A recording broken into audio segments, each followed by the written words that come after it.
আমাৰ পূৰ্বজসকলে তেখেতসকলক জ্ঞানৰ ভাণ্ডাৰ সঞ্চিত কৰি নগ'লহেঁতেন, য'ৰ পৰা আমি সেই জ্ঞানক লৈ সেই জ্ঞানক উত্তৰণ ঘটাই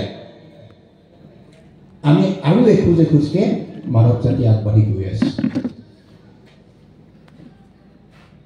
আজি কায়িকভাৱে আমাৰ গুৰুজনা শ্ৰীমন্ত শংকৰ গুৰুজনা আমাৰ মাজত নাই, কায়িকভাৱে নাই, কিন্তু তেখেত জীৱিত আছে।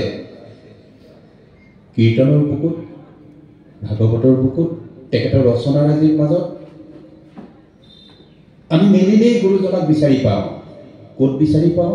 সেই সাহিত্যৰ বুকুত। গতিকে সাহিত্য অবিহনে এটা ভাষা, এটা জাতিৰ স্বৰূপটো কেনেকুৱা হ'ব আমি কল্পনাই কৰিব নোৱাৰোঁ।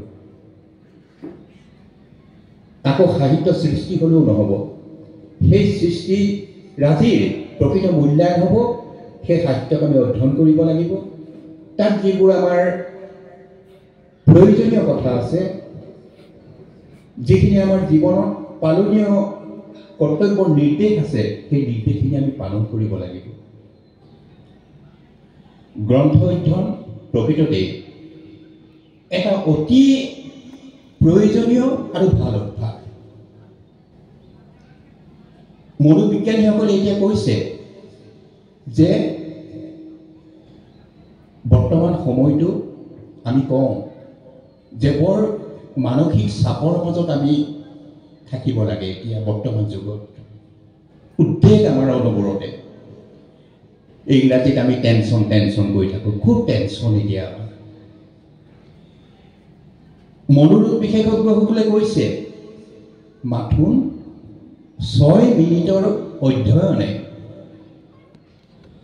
আমাৰ মানসিক চাপ 68% কমাই দিব পাৰে। মাত্ৰ 6 মিনিটৰ অধ্যয়নে। কথাষাৰ ভাবি চালে কিন্তু অসত্য যেন নালাগে। যেতিয়া আমাৰ মানসিক চাপ বেছি হয়, আমাৰ উদ্বেগ যেতিয়া বাঢ়ি আহে, তেতিয়া আমি এখন ভাল পোৱা গ্ৰন্থ যদি আমি মেলি লওঁ, তাৰ মাজত যদি আমি ডুব যাওঁ, আমি যদি সেই গ্ৰন্থখনৰ কথাখিনি হৃদয়ংগম কৰিব পাৰোঁ, আমাৰ মানসিক চাপ সঁচাকৈ আঁতৰি যায়। সেইকাৰণে পুতকুল কৈছে যে গ্ৰন্থ নোহোৱা এখন ঘৰ খিৰিকী নোহোৱা এটা কক্ষৰ দৰে। গ্ৰন্থবিহীন এখন ঘৰ আত্মাবিহীন এটা শৰীৰৰ দৰে। গতিকে আমাক সাহিত্য লাগিব, অৰ্থাৎ গ্ৰন্থ লাগিব। সেই গ্ৰন্থৰ অধ্যয়নো আমাক লাগিব।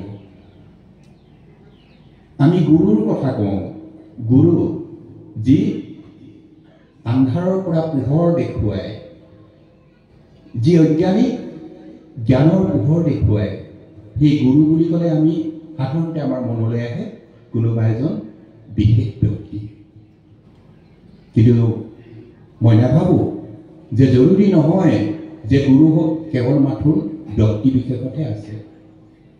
এখন গ্ৰন্থ অতি ভাল গুৰু হ'ব পাৰে, কাৰণ গ্ৰন্থখনে আমাক আন্ধাৰৰ দিশটো উদ্ভাসিত কৰিছে নহয়, পোহৰ দেখুৱাইছে নহয়।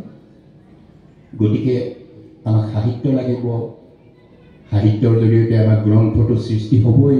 সেই গ্ৰন্থসমূহ অধ্যয়ন কৰিও আমি সেই গ্ৰন্থসমূহৰ মহান বাণীসমূহ, মহান উদ্দেশ্যসমূহ, লক্ষ্যসমূহ আমি যদি অনুধাৱন কৰোঁ, আমাৰ সমাজখন নিশ্চয় ভাল হ'ব।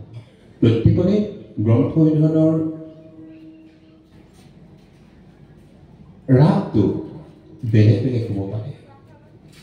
কোনোবাই ধৰ্মীয় গ্ৰন্থৰ ওপৰত অধ্যয়ন কৰি ভাল পাব পাৰে, কোনোবাই আধুনিক গল্প উপন্যাস, কোনোবাই নাট্য সাহিত্য, কোনোবাই সংগীত চৰ্চাৰ বিষয়ক গ্ৰন্থ, যিয়েই হওক, যাৰ যি ৰুচি সেই অভিৰুচি অনুসৰি আমি গ্ৰন্থ কিন্তু প্ৰত্যেক দিনে, বেছি সময় নহ'লেও প্ৰত্যেক দিনেই অলপ সময়ৰ কাৰণেও আমি গ্ৰন্থৰ সান্নিধ্যলৈ যদি আহিব পাৰোঁ, আমাৰ বহুত মানসিক চাপ আমাৰ নাইকিয়া হৈ যাব। গতিকে এইহে মহান গ্ৰন্থ, সাহিত্য, এইবিলাকৰ পৰা আমি নিজে সাহিত্য চৰ্চা নকৰিলেও বা আমি লিখা মেলাত আমাৰ হাত নাথাকিলেও কিমান গুণী জ্ঞানী পণ্ডিতসকলে সেইসমূহ লিখি থৈ গৈছে। তাৰ ভিতৰতে দুই এখন যদি আমি অধ্যয়ন কৰোঁ আমি মানসিক চাপৰ পৰা মুক্ত হ'ম, লগতে আমাৰ জ্ঞান বৃদ্ধি নিশ্চয় হ'ব।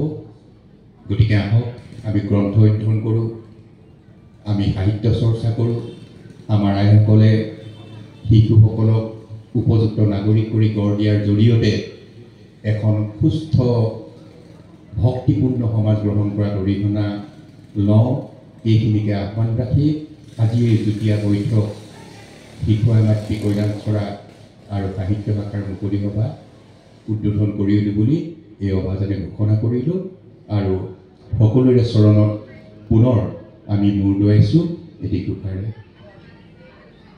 কোটি কোটি ঘোৰ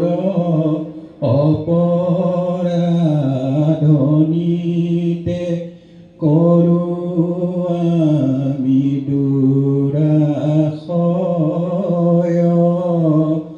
হে হৰি মোক দাসহে নমানি, ক্ষমিয়োক কৃপাময়,